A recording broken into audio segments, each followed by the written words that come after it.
The pharmaceutical industry in India ranks third in the world terms of volume and 14th in terms of value, according to Department of Pharmaceuticals, Ministry of Chemicals and Fertilizers. The total turnover of India's pharmaceuticals industry between 2008 and September 2009 was $21.04 billion.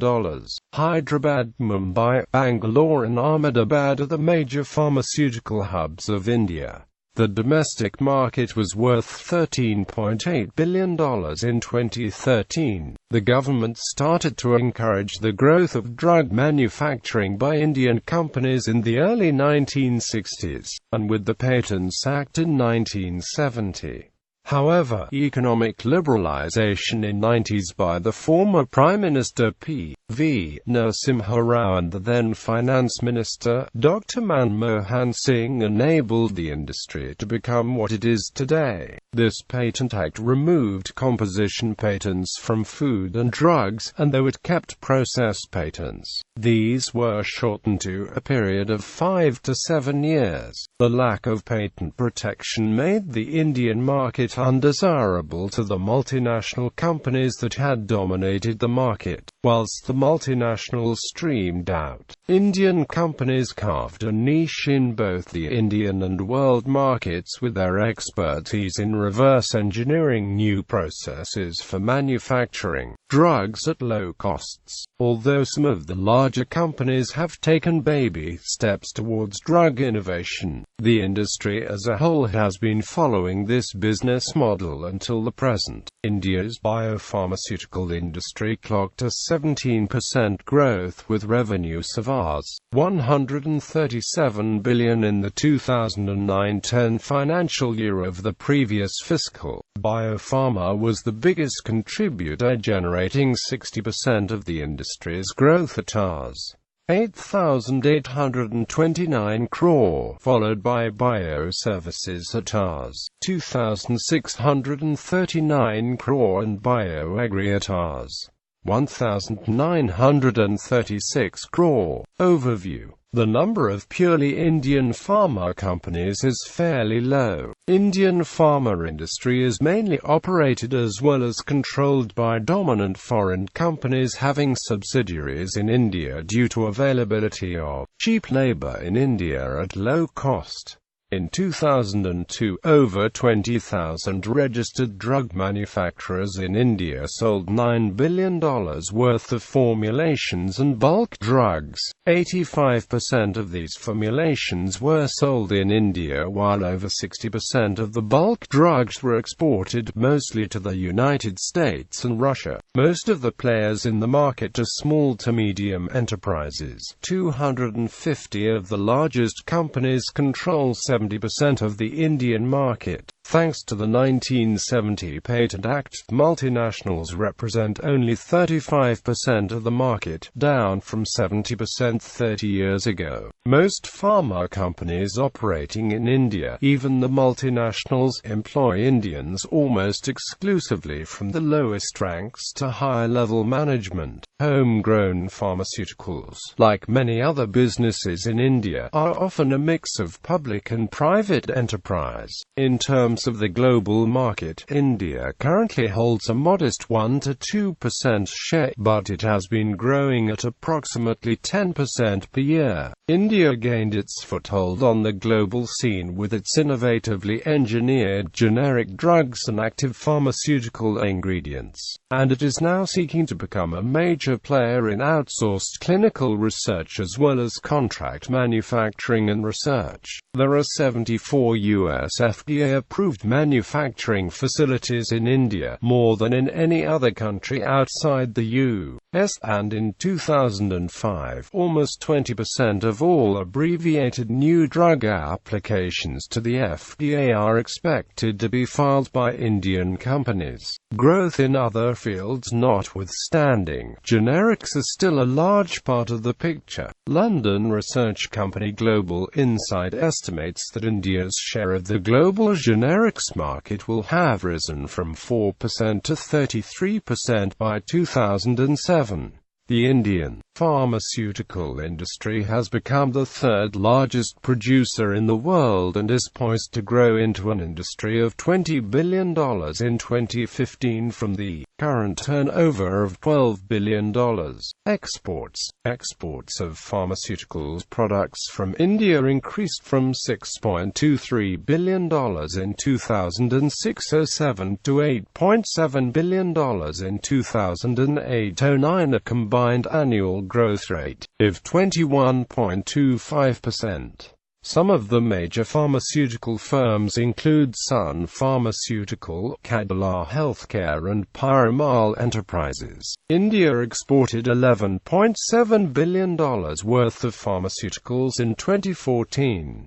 The 10 countries below imported 56.5% of the total. Patents. A significant change in intellectual property protection in India was the 1st of January 2005 enactment of an amendment to India's patent law that reinstated product patents for the first time since 1972. The legislation took effect on the deadline set by the WTO's Trade-Related Aspects of Intellectual Property Rights Agreement, which mandated patent protection on both products and processes for a period of 20 years. Under this new law, India will be forced to recognize not only new patents but also any patents filed after the 1st of January 1995. Indian companies achieved the status in the domestic market by breaking these product patents, and it is estimated that within the next few years, they will lose $650 million of the local generics market to patent holders. In the domestic market, this new patent legislation has resulted in fairly clear segmentation. The multinationals narrowed the focus onto high-end patents who make up only 12% of the market, taking advantage of the newly bestowed patent protection. Meanwhile, Indian firms have chosen to take their existing product portfolios and target semi-urban and rural populations. Product development. Indian companies are also starting to adapt the product development processes to the new environment. For years, firms have made their ways into the global market by researching generic competitors to patented drugs and following up with litigation to challenge the patent. This approach remains untouched by the new patent regime and looks to increase in the future. However, those that can afford it have set their sights on an even higher goal: new molecule discovery. Although the initial investment is huge, companies allured by the promise of hefty profit margins and thus a legitimate competitor in the global industry, local firms have slowly been investing more money into their R&D programs or have formed alliances to tap into these opportunities. Small and medium enterprises. As promising as the future is for a whole, the outlook for small and medium enterprises is not as bright. The excise structure changed so that companies now have to pay a 16% tax on the maximum retail price of the products, as opposed to on the ex-factory price.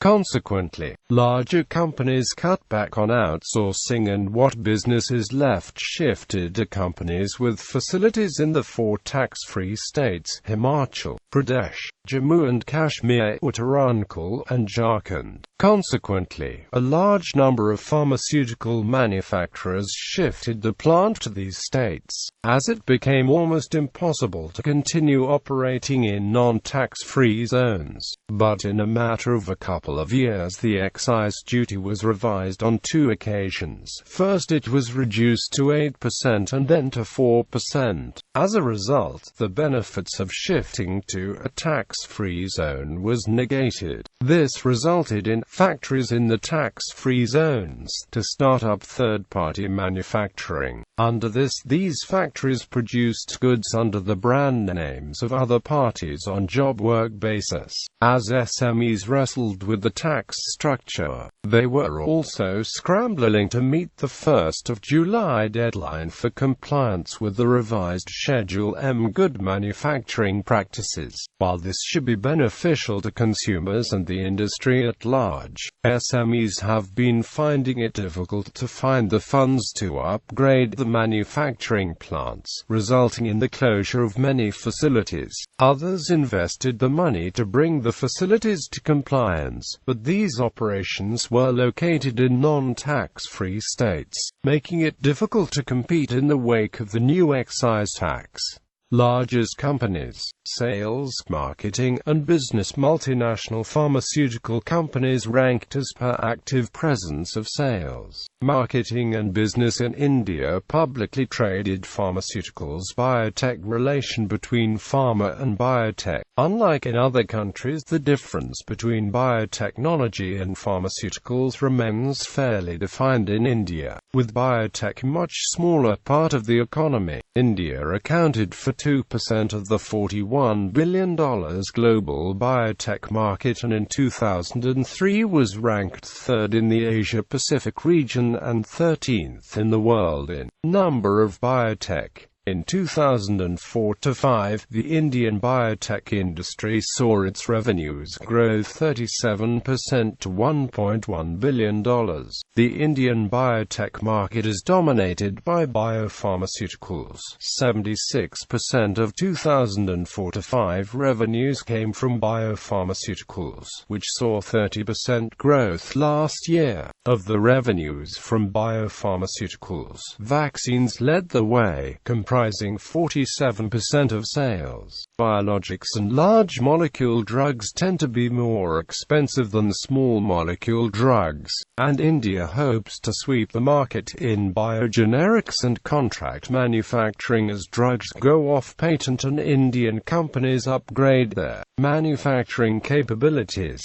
Most companies in the biotech sector are extremely small, with only 2 firms breaking $100 million in revenues. At last count, there were 265 firms registered in India, over 92% of which were incorporated in the last 5 years. The newness of the companies explains the industry's high consolidation in both physical and financial terms. Almost 30% of all biotech are in or around Bangalore, and the top 10 companies capture 47% of the market. The top 5 companies were homegrown. Indian firms account for 72% of the biopharma sector and 52% of the industry as a whole. The Association of Biotechnology-Led Enterprises is aiming to grow the industry to $5 billion in revenues generated by 1 million employees by 2009, and data from the Confederation of Indian Industry seem to suggest that it is possible. Comparison with the United States. The Indian biotech sector parallels that of the US in many ways. Both are filled with small startups, while the majority of the market is controlled by a few powerful companies. Both are dependent upon government grants and venture capitalists for funding, because neither will be commercially viable for years. Pharmaceutical companies in both countries see growth potential in biotechnology and have either invested in existing startups or ventured into the field themselves. Government support. The Indian government established the Department of Biotechnology in 1986 under the Ministry of Science and Technology. Since then, there have been a number of dispensations offered by both the central government and various states to encourage the growth of the industry. India's science minister launched a program that provides tax incentives and grants for biotech startups and firms seeking to expand, and establishes the Biotechnology Parks Society of India to support 10 biotech parks by 2010. Previously limited to rodents, animal testing was expanded to include large animals as part of the minister's initiative. States have started to vie with one another for biotech business, and they are offering such goodies as exemption from VAT and other fees, financial assistance with patents and subsidies on everything ranging from investment to land to utilities. The biotechnology sector faces some major challenges in its quest for growth. Chief among them is a lack of funding, particularly for firms that are just starting out. The most likely sources of funds are government grants and venture capital, which is a relatively young industry in India. Government grants are difficult to secure, and due to the expensive and uncertain nature of biotech research, venture capitalists are reluctant to invest in firms that have not yet developed commercially viable product. The government has addressed the problem of educated but unqualified candidates in its draft National Biotech Development Strategy. This plan included a proposal to create a national task force that will work with the biotech industry to revise a curriculum for undergraduate and graduate study in life sciences and biotechnology. The government's strategy also stated intentions to increase the number of PhD fellowships awarded by the Department of Biotechnology to 200 per year. These human resources will be further leveraged with a bioedu grid that will knit together the resources of the academic and scientific, industrial communities, much as they are in the U.S. Foreign investment. An initiative passed earlier this year allowed 100% foreign direct investment in the biotech sector without compulsory licensing from the government.